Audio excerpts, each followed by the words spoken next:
గత వారం రోజులుగా కురుస్తున్న భారీ వర్షాలకు శ్రీకాకుళం జిల్లాలో నదులు ఉప్పొంగి ప్రవహిస్తున్నాయి. నాగావళి, వంశధార, బహుదా, మహేంద్ర తనయ నదులకు వరద ఉధృతి పెరిగింది.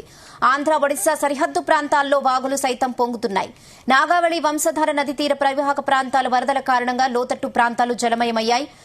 మడ్డువలస, నారాయణపురం జలాశయాలకు వరద పెరిగింది. లావేరు మండలం బెజ్జిపురం, బుడతల వలస ప్రాంతంలో వరద ఉధృతి కారణంగా వాగులో వాహనం కొట్టుకుపోయింది.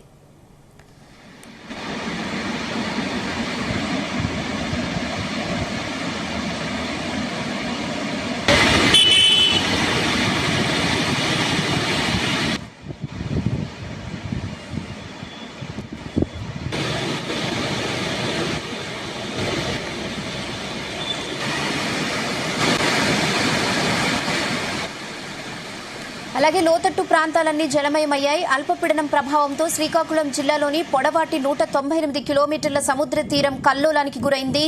మత్స్యకారులు వేటకు వెళ్లొద్దని శ్రీకాకుళం జిల్లా కలెక్టర్ హెచ్చరించారు. వారం రోజులుగా కురుస్తున్న భారీ వర్షాలకు చెరువులు, వాగులు, నదులు నిండు కుండల్లా మారాయి. మరో 2 రోజులు వర్షాలు పడతాయని అధికారులు ప్రకటించారు. వరదల కారణంగా కొన్ని చోట్ల రైతులకు పంట నష్టం ఏర్పడింది.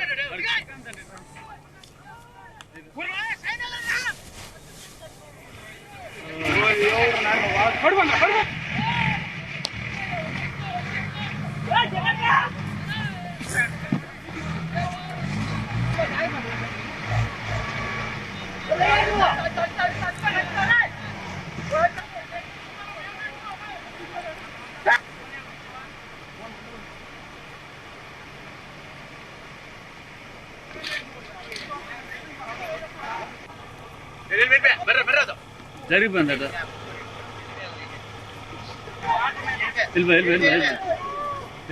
వెళ్ళిపోయింది.